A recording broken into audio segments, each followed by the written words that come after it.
Hello. How's everybody doing today? All right. So we'll give a couple of more minutes for people to log in. But today's session is all about, for those that are interested on how to become an owner operator. This has nothing to do with ET transport. It's more along the lines of our industry. For those that are interested in buying a truck, the proper way to buy the truck, the mistakes that I see, the most common mistakes that I see in our industry of drivers that are wanting to become owner operators. I see a lot of them fail. I see a repetition between them. So that's what today's session is about, is how to become an owner operator. Any comments before I start? Is this for members only? No, this is for everybody. Hola. Sorry, I don't speak Spanish. All right, so let's get started. How to become an owner operator. So the first thing that you need to do is to decide on the truck that you're going to purchase. Okay, so are you going with old school trucks? Are you going with brand new trucks? Are you going, there's a big debate about old versus new. There are advantages to the old. There are a lot of advantages to the new. I personally am in the mindset that you should go with new, not with old. First of all, I mean, I've done this time and time again, where I took an older, somebody with a mentality of wanting to go only old school trucks. We put them into a brand new Cascadia, and the person loved it. The technology, you cannot compare the technology, you cannot compare the comfort, and you cannot compare the fuel consumption that you get out of the new ones. But three things that are the most important things when you're buying a truck. So you want to become an owner operator. You're obviously working as a company driver. Hopefully you're working for at least 2 years as a company driver before you start making the step. Now, three things that you have to consider when you are buying a truck. Number one is the fuel consumption. Number two, is you have to make sure that you have either a diesel or a battery pack APU unit. Those things are a lifesaver, and they are a saving. I mean, you can afford another house if you have one of those, and I'll get into that a little bit later. And you want to think about whether you're going to get a truck that has a little bit of warranty left, or you want to get a truck that has you want to definitely think about the warranty. Are you going to get yourself an aftermarket warranty, or are you going to buy a truck that has a little bit of warranty left? Okay, so why fuel consumption? So fuel consumption can make you or break you. So I see a lot of trucks that are aerodynamic. They get 8 miles per gallon. Most of our trucks in our fleet get 8.5 miles per gallon. But we also see the ones that have the 6.5, 6.75 miles per gallon. Now, the difference between a truck that has 6.5 or 6.7 miles per gallon versus a truck that has 8 and 8.5 miles per gallon could be the difference of a lease payment of almost about $2,000 a month. And that's why I highly, highly, highly recommend that when you're buying a truck, that truck either has the diesel APU unit or a battery pack APU unit. Now, when do you go for the diesel and when do you go for the battery? So my rule of thumb is that if you are on the road for longer than 5 days at a time, you should be going with the diesel APU unit. If you're on the road for 5.5 days and then you're resetting at home, that's a good indication of maybe the battery pack APU unit is sufficient. Difference in price, one of them is about $10,000 and the other one is about $14,000. No, sorry, maybe a little bit less. One of them is about 8, 9, and the other one is about 14. Okay. Now, before I move on to the next thing, does anybody have any questions about the diesel versus battery pack APU unit? I'm more than happy to answer some questions before I move to the second most important thing when buying a truck. Are you selling trucks on ET Transport? Yes. So right now we have our 2018. I think they're all gone already. We might have 1 or 2 left 18s. And we have the 2019 Cascadias that are up for sale for our lease purchase program. For those that are interested, it's about a $50,000-$60,000 truck, the 18s and the 19s. Payments are about $1,300 or $1,400 on them for, I think it's about 30 months. I won't get into the particulars, but to answer your question, yes, there are trucks here at ET Transport that are for the Canadian drivers that are for the lease purchase program. How often do you have to fill up a diesel APU unit? So you don't really fill it up because it's connected to your fuel. So you don't have to fill it up. The diesel APU unit automatically consumes. It's probably about 1/10 of what your truck consumes. So instead of spending a gallon in an hour, it's 1/10 of a gallon. So you'll spend 1 gallon per night, is what the formula is. All right. Why do you call them APU units? Question. That's like saying, okay, an APU unit. So I know them as APU unit, auxiliary power units. I guess is what other people refer them to. As long as we understand what I'm talking about, we're talking about those machines that will prevent you from idling your truck. Okay, the battery powered app, are they the Park Smart system? Yes. So our trucks, we get them either with manufacturing from the manufacturing plant. We get them with the Park Smart system. Um, the battery pack Park Smart system. So basically, um, your truck and the unit talk to one another. So your truck is off, the batteries kick in. As the batteries get drained, the truck then turns on by itself, recharges the batteries, and it'll do that a few times. Probably once. If it's new batteries, it'll do that once throughout the night. They're usually good for about 6 or 7 hours, and then it'll charge for about an hour or two. Where can you find them? I have no idea. We order them from the manufacturing plant directly. So when we order our Cascadias, they already come with that. Now, when we do order half of them, we'll order them without the auxiliary units, and we will install the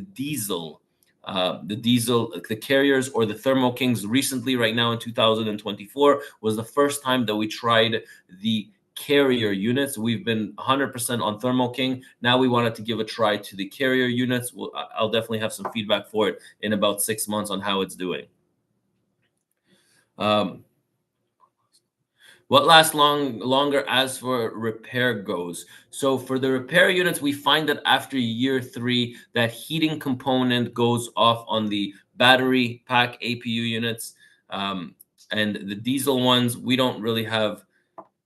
Our diesel APU units are still running, and they're about 5, 6 years into it. So we really don't have that many problems with it. We do have bumper to bumper. I think it's for 3 or 4 years with the Thermo King. I decided to give Carrier a try. In all honesty, it just had to do with price.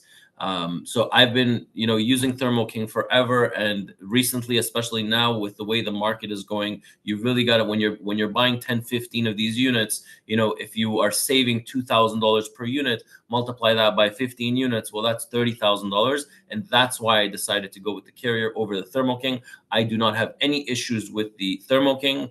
The only thing that made the difference this time around was price. All right, next question. I do have a road test on Thursday, so this truck is mine. Laughing out loud.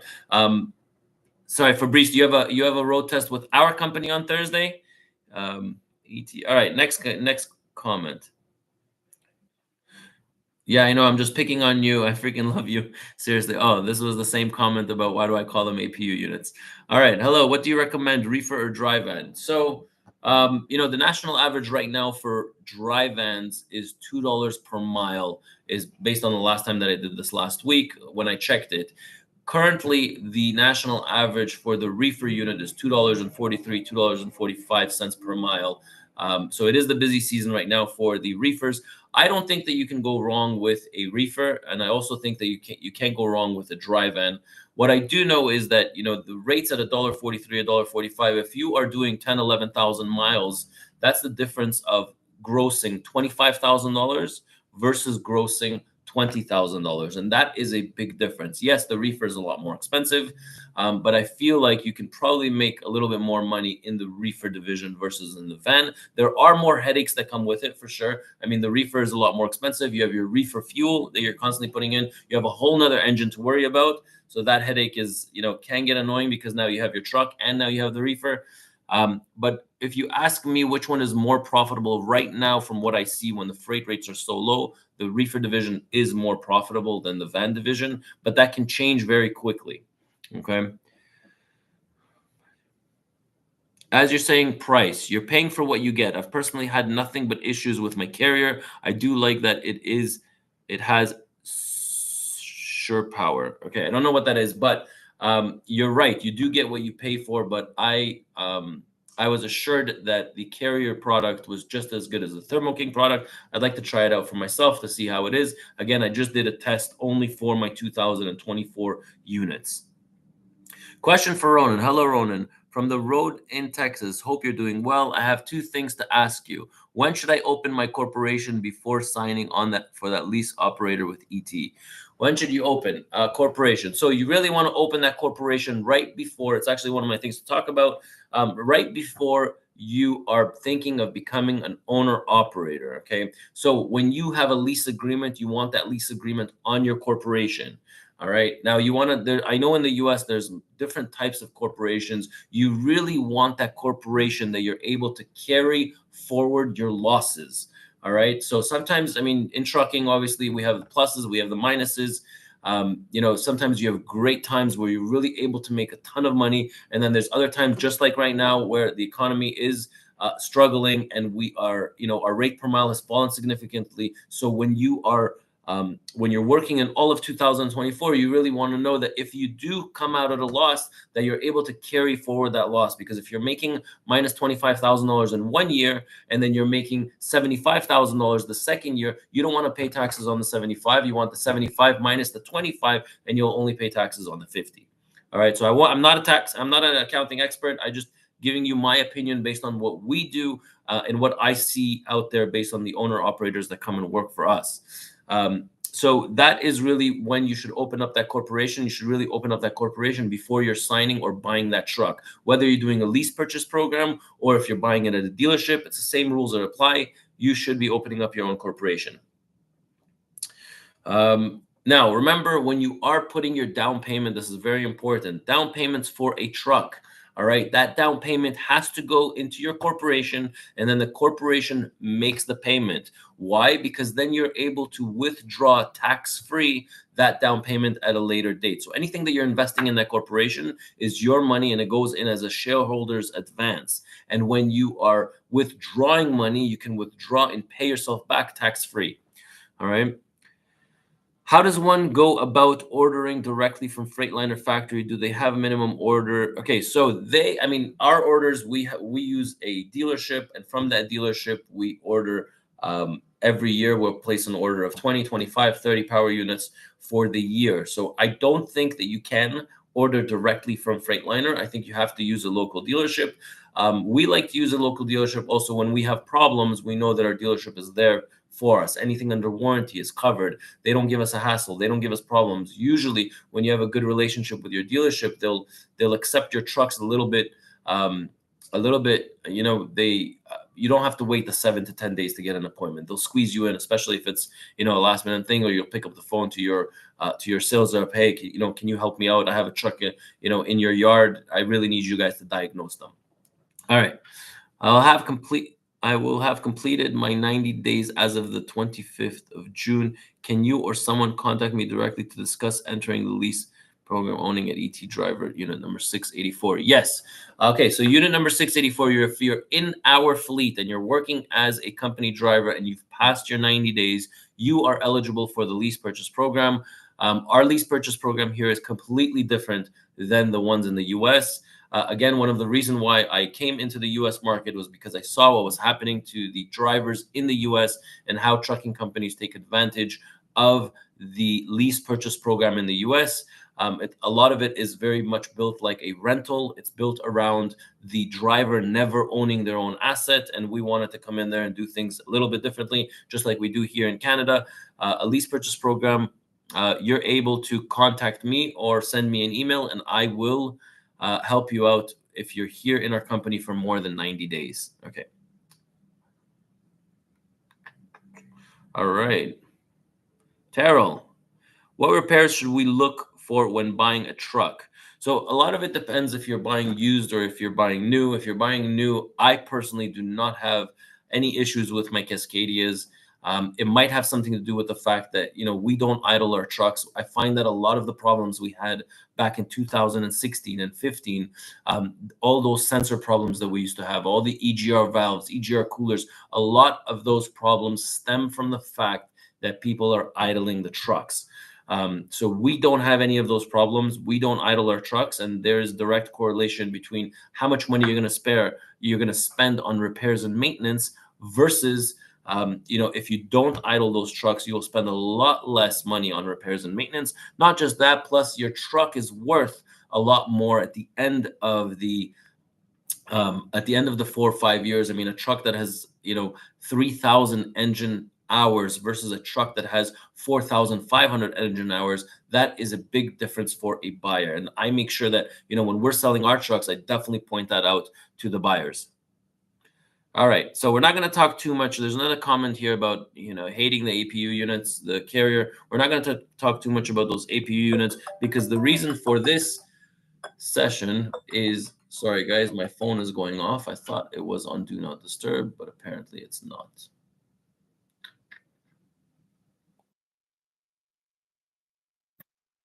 Oh, okay.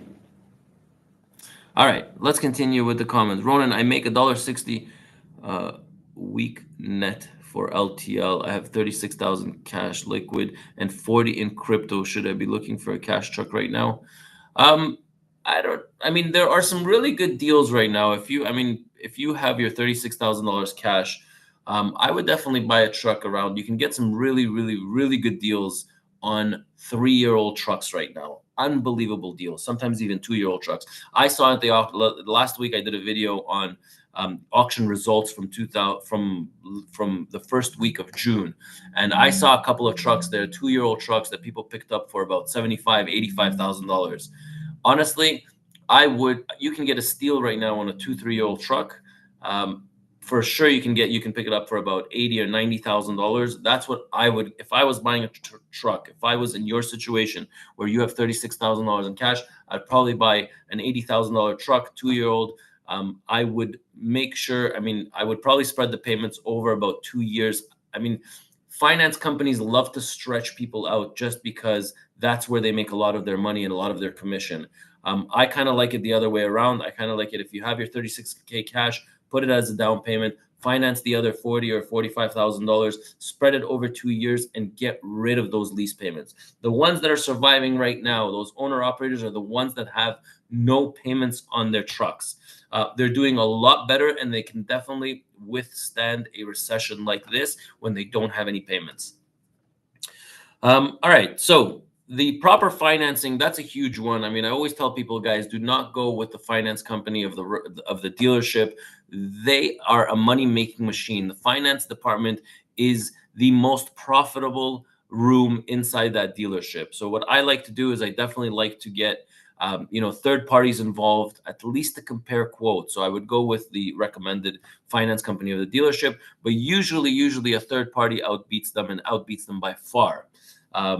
So I would definitely recommend for you guys to use a link.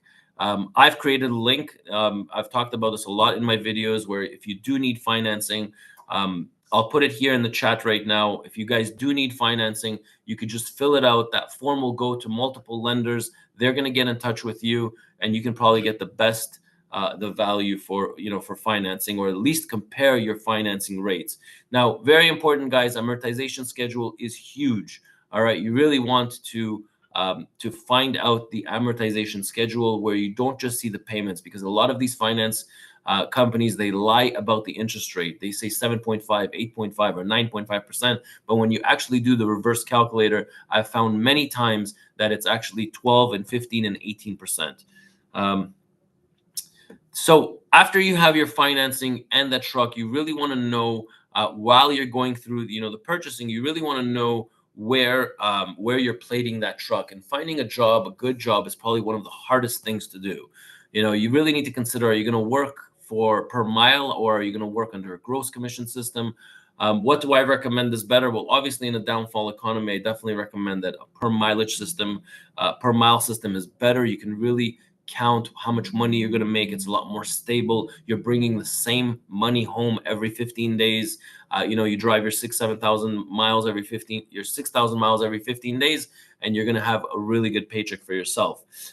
For those that are going under a gross system, the 8812 or 9010, there are some out there. When you pay for the plates, when you pay for the insurance, when you pay for the trailer, when you're paying for tolls, bridges, and every other on-road expense, in a downfall economy, especially like right now, you can really, those guys are the ones really hurting right now. Where my guys, for example, that are getting rate per mile, they could care less what's happening in the economy, or they know that they're driving their 6,000 miles, they're getting paid for it. But in an upside economy, like for example, when the rates are $3 a mile and $3.50 a mile and $3.25 a mile, working in the gross system can be a little bit more profitable. Okay. Now, when you are purchasing, and let's say you've purchased the truck and you've plated it under a company, and now it's time for you to, to start working, you really want to test out your pay. And the way that you're going to test out your pay is when you get that first paycheck. I would really want to do it with the first paycheck. The second, third, or fourth paycheck, you want to test it out. Basically, you want to take the miles that you drove. You want to make sure that in every single one of those scenarios, it's over 65 cents per mile. And when you're making over 65 cents per mile, you can justify the headache that you're taking upon yourself. All right. Before I get into the next one, let me just go over a couple of questions here. All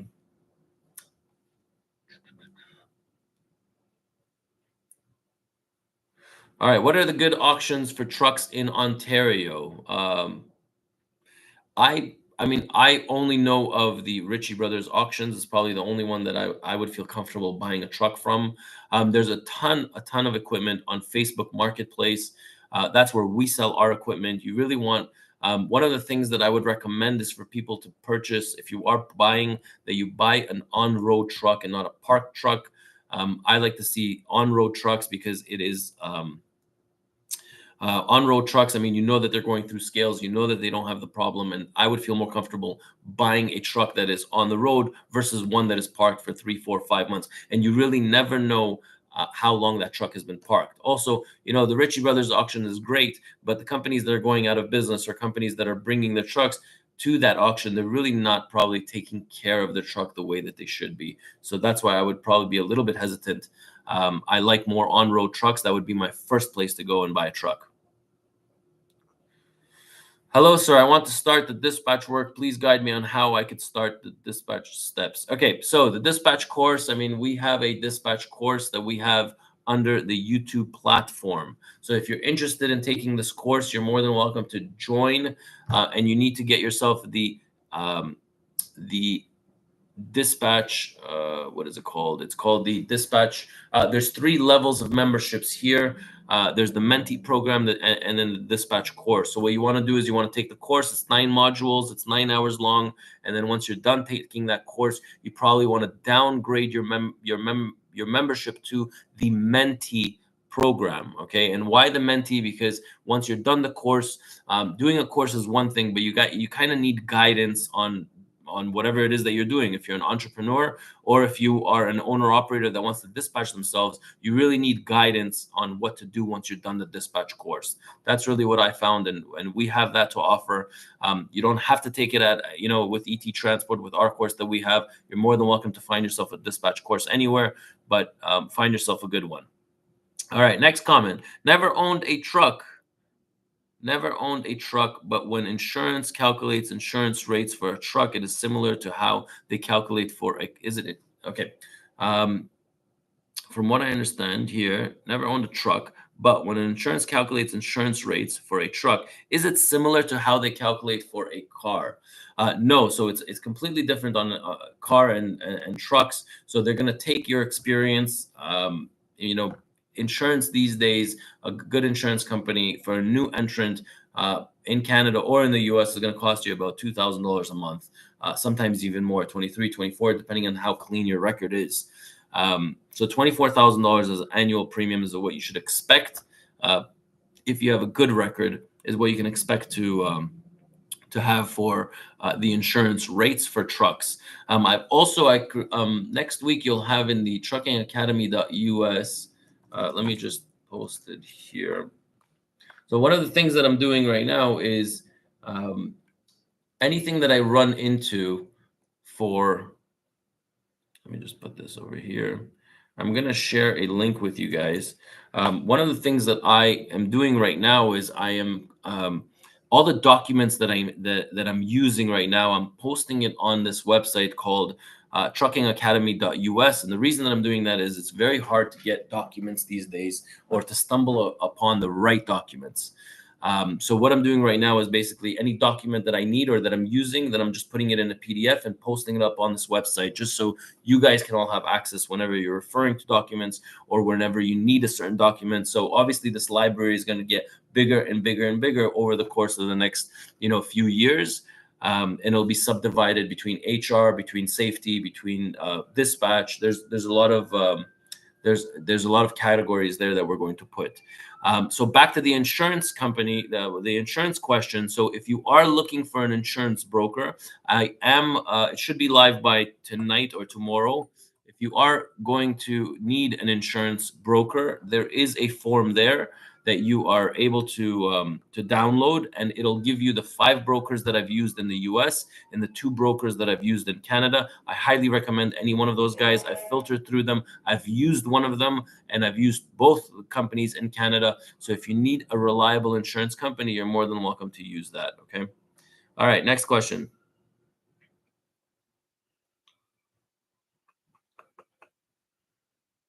All right. Are you selling your trucks right now? So I've already answered that. So yes, there are some trucks, 2018s and 19s, that are available under ET Transport. Should a driver become an owner operator now or wait after the election? So, I mean, election years are usually terrible years for transportation. Um, so this one especially is a horrible year. There are advantages to a recession. Like, for example, if somebody is ready to purchase a truck right now, you can get a sweet deal right now for trucks. Once the freight rates start picking up, I know that I know at least 40, 50 people that are just waiting on the sidelines for things just to start improving, and they're ready to go out there and buy a truck and to, start putting it on the road and open up their own authorities. They have actually started the process of opening up their own authorities, and they're doing a dispatch course because I talked to them because they're part of my mentee program. So there's a lot of people that are working towards it, and I feel like once the economy picks up a little bit, there's going to be a lot of new people coming into the industry. So do I recommend it right now? I don't think it can get worse than right now for sure. Can you be profitable with today's freight rates? Yes, you can be profitable with today's freight rates. What can you say about Lone Mountain Truck Leasing, joining Landstar? Okay, so I'm not here to comment on other leasing companies or leasing, for people that went under or other companies. I don't know anything about them, and even if I did, I would probably reserve my comments whether they're good or bad. Usually, when they're good, I say they're good. Usually, when they're bad, I just reserve the comments to myself. But I really don't know anything about them. How can I start working as an owner operator? Please explain the complete process. Well, this is really the complete process is this whole session. So we went over how to become an owner operator. So there's 3 things that you need to look at when you're buying a truck. We talked about the type of truck that you're going to buy. We talked about purchasing it properly through your corporation and how the funds are supposed to transfer hands between you personally to your corporation, and then into buying that truck. And that lease agreement has to be on your corporation. Now, we talked about how plating the truck. So if you're going to get a job, you need to plate that truck. Are you going to plate it under the per mile basis or on the gross basis? That's something that you need to decide for yourself. We talked about testing your pay to make sure that it's worth it. So if you're making under 65 cents per mile as an owner operator, then it's really not a good deal, because you can find yourself a job anywhere working under 65 cents per mile without the stress in your life. Now, how reliable? Now, after 1 year, you kind of want to look back. Once you are an owner operator, you kind of want to look back and you want to ask yourself, is the truck reliable? And if the answer to that question is no, if you're constantly having breakdowns, if you're constantly having issues with that truck, and you truly believe those issues are going to go away, they are not. Usually bad trucks are bad trucks, and they don't get better. It doesn't matter how many things you're going to change and what you're going to fix inside that truck. Melons or lemons are lemons. Okay, so they're not going to get any better. I would reassess or reevaluate your truck after about 1 year, and if that truck is constantly giving you problems, I would switch it up, flip it. If you're driving an 18, 19, or a 20, maybe it's time after 1 year to say, hey, listen, you know what? I'm going to sell this one. I'm going to add another $20,000 or $30,000 and get myself something into a little bit newer. We need to really understand where owner operators fail, but I feel like there's a ton of comments here that we need to go over. I would like to know more about affordable insurance. So, affordable insurance, guys, again, the comment on the insurance, I'm going to link. I provided the link of the truckingacademy.us. Later today, there's going to be a document there that you're able to get, and that document will have a list of 7 different brokers that I have worked with in the past. So I've worked with brokers here in Canada. I've worked with brokers in the US. I've met a couple of brokers that have a really good reputation in the US. There's a lot of trash out there, and I've been through them and I've interviewed them and I filtered them out. So you're going to get a document. Now, I highly recommend that you go through at least 3 people to ask them for quotes and send them send them your insurance, what is it called, non-profit and loss, it's your insurance statement, basically, with your claims, and let them fight for you and get you the best quotes out there. Now, remember, the cheapest insurance is not always the best insurance. You have to really read the fine print and see what it covers. Let's go over some more comments. Regarding the corporation question I asked, what do you recommend, registered with the federal government or just with the provincial? So for that, you're going to need a tax accountant. I have no clue on federal or provincial. There are advantages to having federal. There are also advantages to having provincial. You would need to consult with a tax accountant that specializes in trucking. Okay. Do you hire drivers on corporation? No, we would like our drivers all to be under payroll. And the reason for that is because they are starting to crack down on drivers on corporation. They're starting to crack down on it more and more, and things are going to be changing in the industry in regards to self-employed drivers.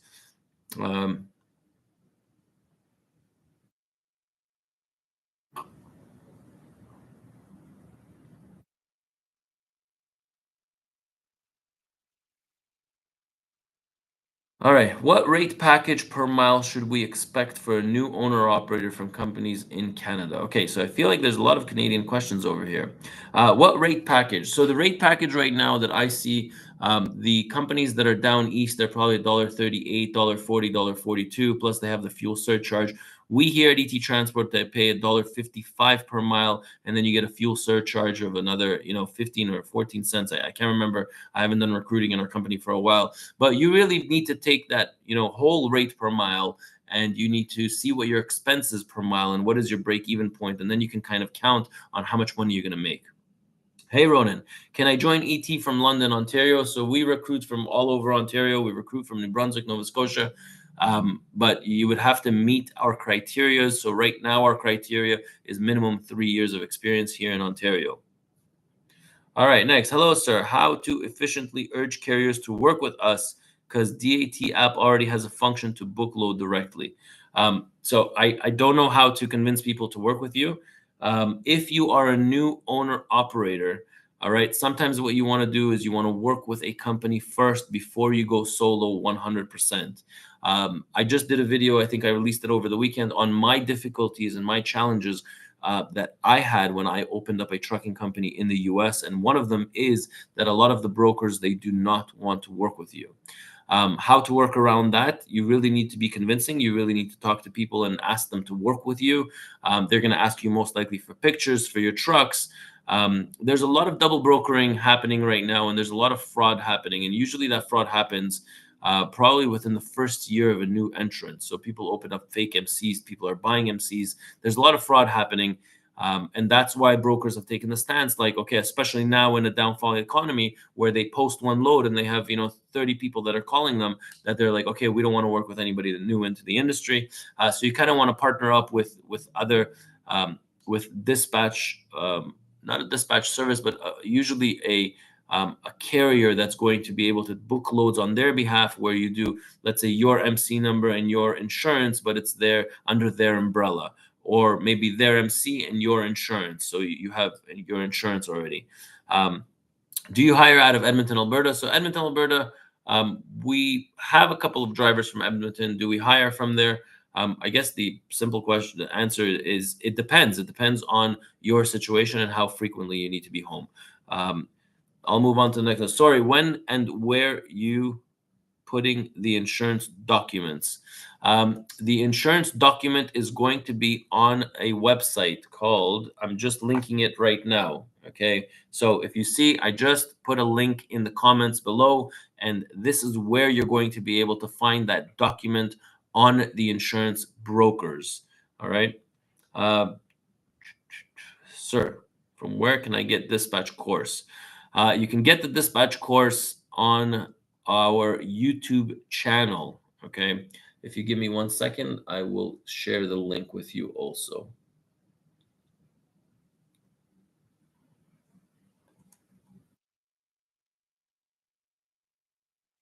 Let's see if I can find a copy and I'll put it here.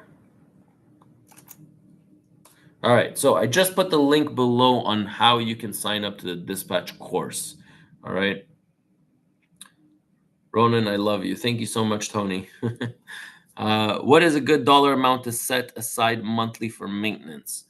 A good dollar amount, so it depends on the truck, but I think that you should always have an available balance of at least $5,000 at any given time. So, for example, if something were to go wrong, there's a towing bill. It depends if you get stuck on the road or if not. But usually today, if you get into Freightliner, if you get into Volvo, into International, doesn't matter what truck you have, you're not coming out of there with less than about $1,200 bill. Now it depends on also the part, but I think that the rule of thumb is you should always have $5,000 available to you, whether it's on a credit card, whether it's on a liquid cash sitting down, but you should have always money for that next repair bill. What about the finance company's link, please? Sure, let me send it to you. I will post it.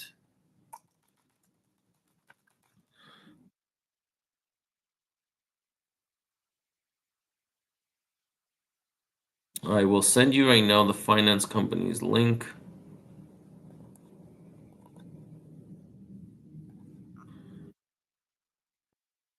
All right, so here is the link of the finance companies.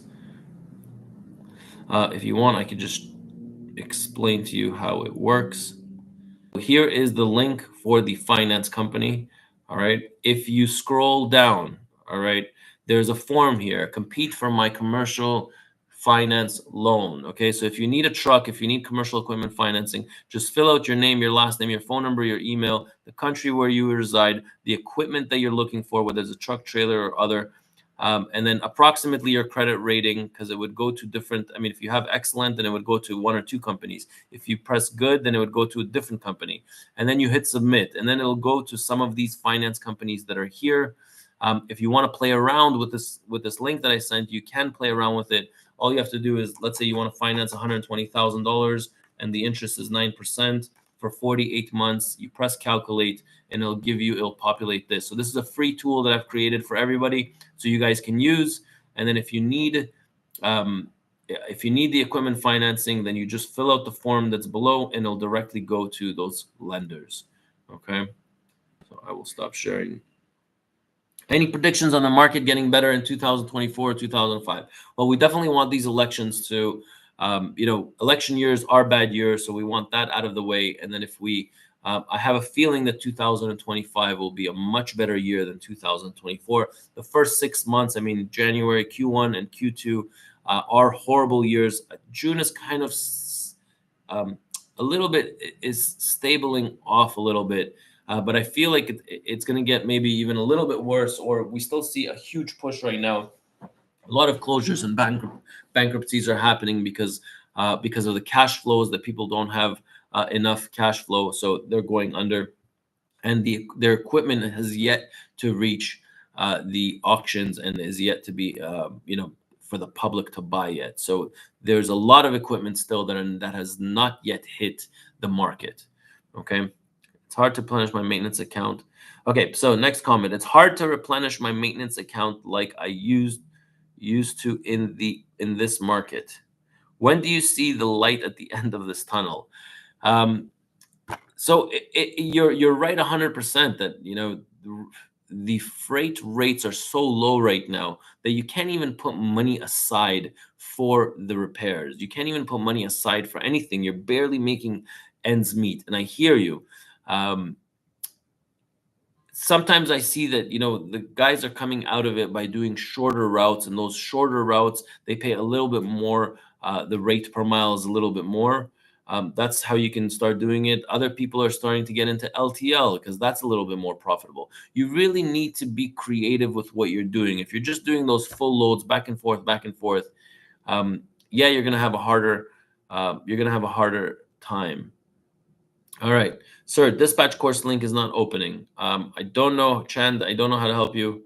Um, it should be opening that dispatch course. Is anybody else seeing that this form is not opening? Give me 1 second. Let me just do it one more time.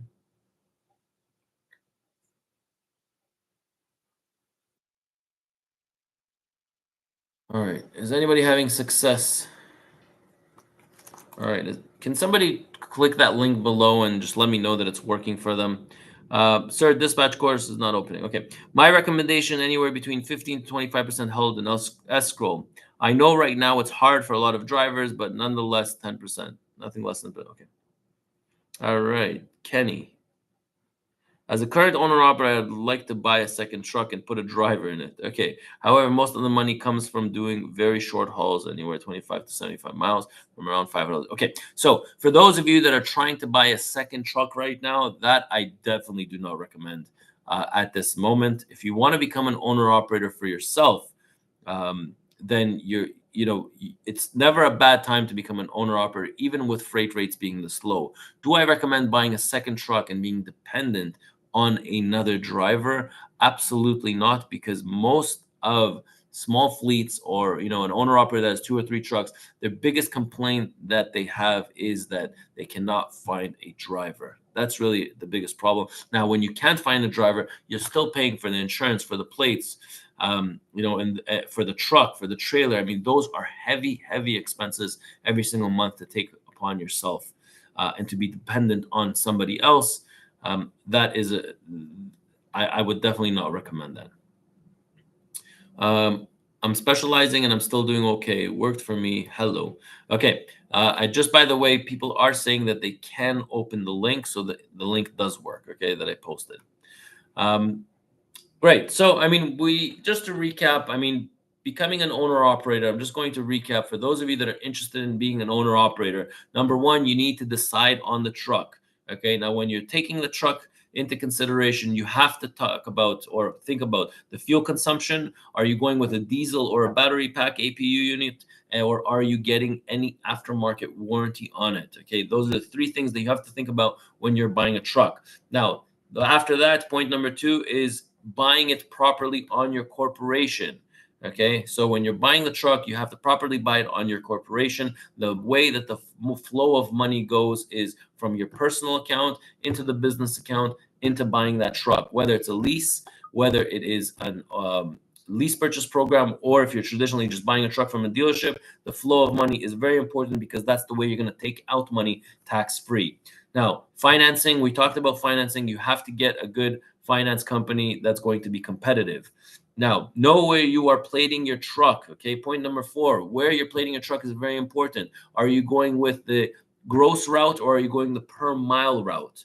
Okay, now once you're working for a company for a few months, you really want to test your pay. And the way you're going to test your pay is by seeing if you're making over 65 cents per mile. If you're making less, you need to find yourself another job, or you need to think about what is it that you're doing wrong, and why you can't make more than 65 cents per mile. Now, a common denominator also that I see, um, I'll leave why owner operators fail, but one of the common denominators that I see, when you are testing out the pay, is that when you're a company driver, there's a lot of push from the company side that you're producing X amount of miles. But when somebody converts into an owner operator, a lot of the times they want to take it easier. They're like, oh, I don't need to drive 11,000 miles anymore. I don't need to produce so many miles anymore. I own my own truck. But that theory and that mindset is wrong. You need to work just as hard, especially at the beginning, because if you're not producing the miles, then you're not going to be making the money that you want to make. And then the next thing to consider is obviously reassessing after 1 year. Is your truck reliable? That's a very, very important question, and you need to answer that for yourself, not just by theory, but actually looking at the repair bills over the course of the year, how much downtime you had over the course of a year, and then decide, okay, is this truck reliable? And if the answer is no, and if you're convincing yourself next year is going to be better, that truck is going to be better, it's not. Okay, usually trucks that break down and that have constantly, issues with them, they continue to have issues with them year over year. And then I'm going to wrap this up. So right before I wrap this up, I'm just going to I'm going to read a few more comments and then we'll do a wrap up. Does ET Transport cover everything else for owner operated plates, insurance, tolls, etc.? So yes, ET Transport is on a per mile system.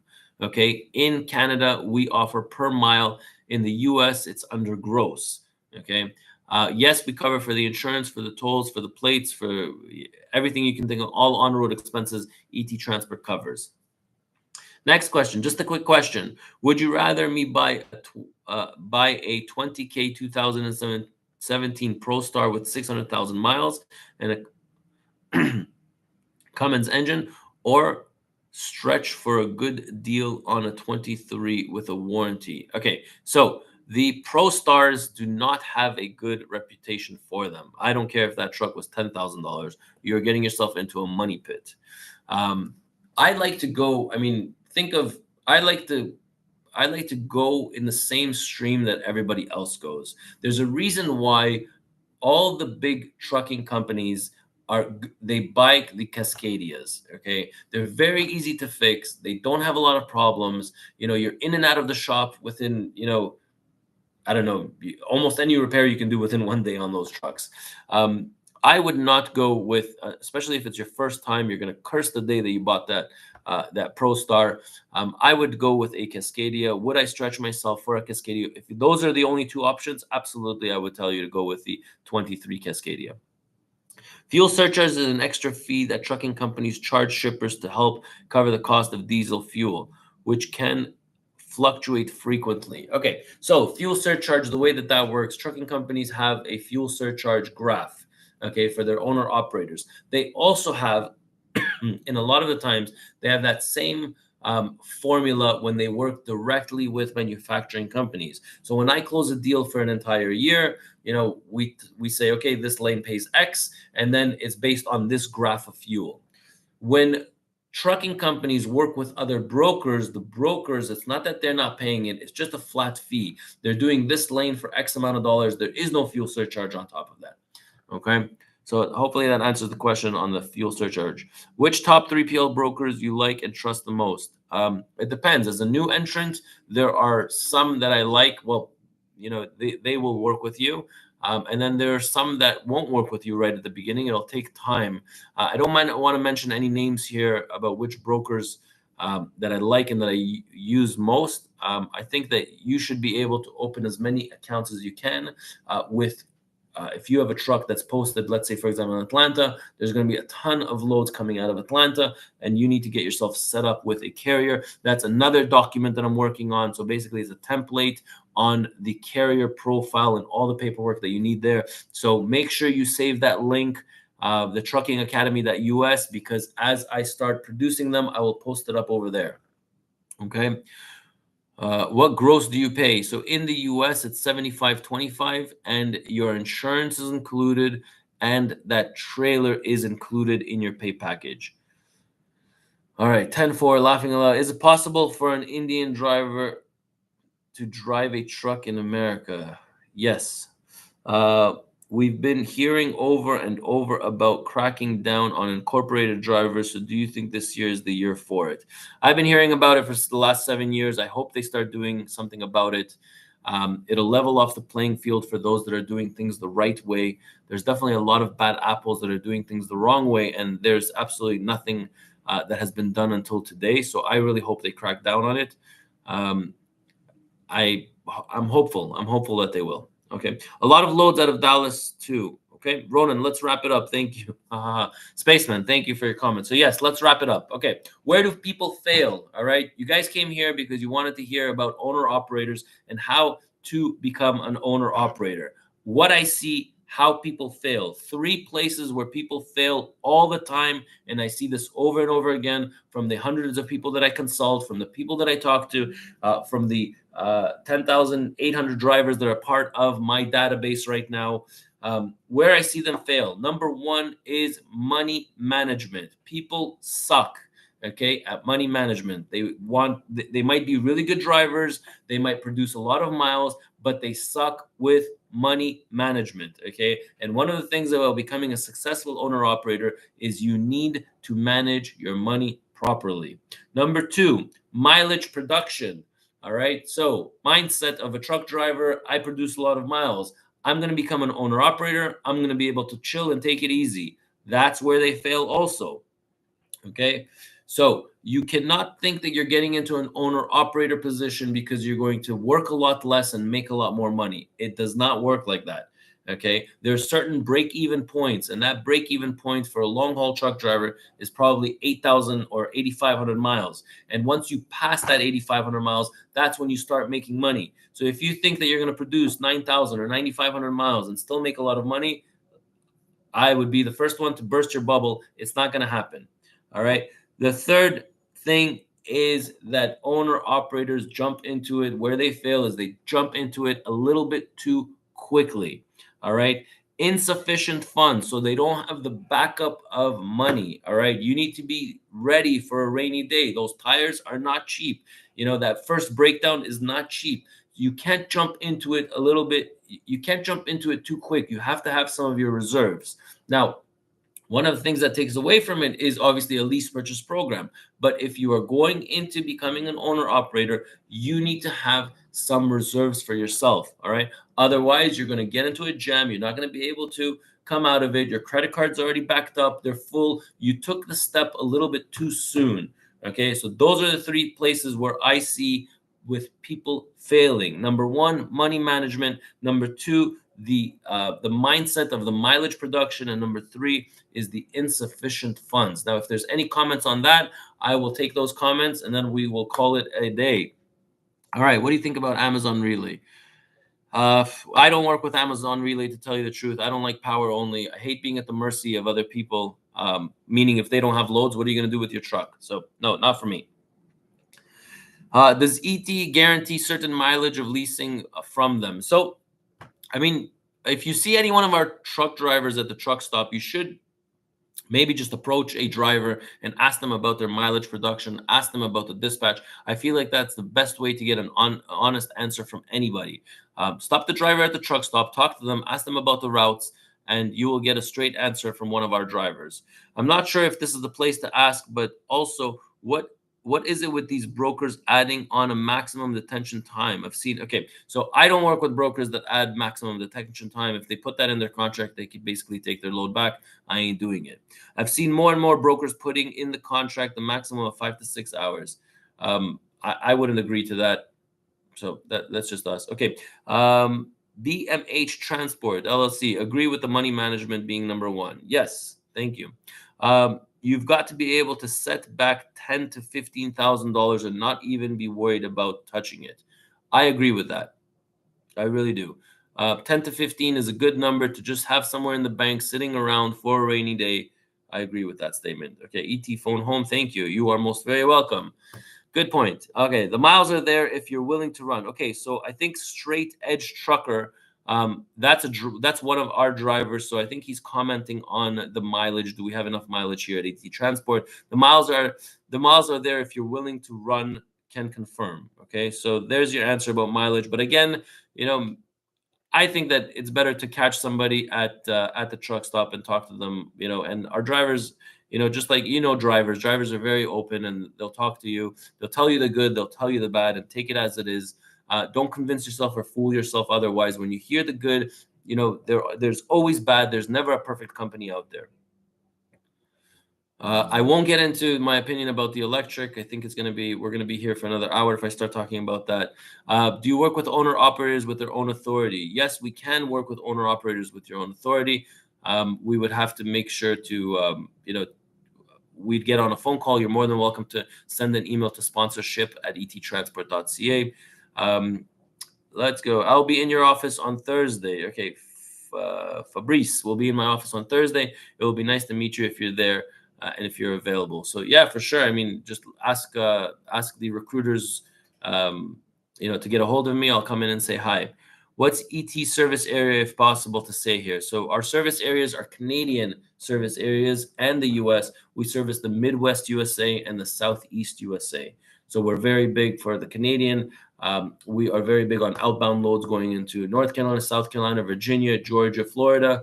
And then you have the Midwest, the Illinois, Wisconsin, Tennessee, Indiana, Kentucky. That's really what we service. Same thing from our Atlanta, Georgia terminal. We pretty much do the same thing. Do you work with Hotshot? No, we do not work with Hotshot. All of our trailers are 53-foot vans, reefers, or flatbeds. We don't have any Hotshot work. All right. So to close this off, guys, I hope you got some insight on how to properly become an owner operator. For me, it's, I see this all the time. I look at lease agreements all the time. I look at the way people buy trucks, and my God, I wish people met me before they purchase their truck just so I can help guide them in the right way. There was one consultation that I did. I remember I saw somebody that was about to buy a brand new unit for 7 years. Honestly, the interest, I think, alone was about $65,000 or $75,000. From one consultation with me, I think I was able to save the guy about $25,000 in a $300 consultation just by directing him to the right people and making sure that he didn't sign on the finance terms that he wanted to sign, and I directed him to the right way. So, if you have any questions, use the free stuff that I have out there. Yes, some of the things you'll see, they cost some money, $7, $10, or $15 for a form like this or a form like that. We have to support this channel somehow. We got 2 full-time videographers, 1 full-time script writer, an editor. It's a lot to put all this together, and that's why for some of the work we charge the way that we do. So hopefully you learned something from this video, and I'm Ronan, and I'll catch you in my next live. Make sure, guys, if you do need the mentorship sessions, very, very important, guys. Mentorship sessions, meaning you'd be able to ask me any questions that you want in a live setting like this. Make sure you are a part of the mentorship session, and I put the link below. Let me just put it down one more time over here, guys. Okay. I hope that was the one. Yes, you really want to be a part of the mentorship sessions. So once a week, whether you're an owner operator, company driver, you want to become an owner operator, you want to become a small fleet owner, you're looking to get your authorities, be a part of this mentorship sessions. You'll definitely help this channel out, but you'll also get guidance and support from me and the knowledge that I have running those 3 terminals and over 100 power units here in Canada, and soon to be hopefully will be about 25 power units by the end of this year in Atlanta, Georgia. So I've done it and I can help you. So all the best to everybody, and I'll catch you in my next live.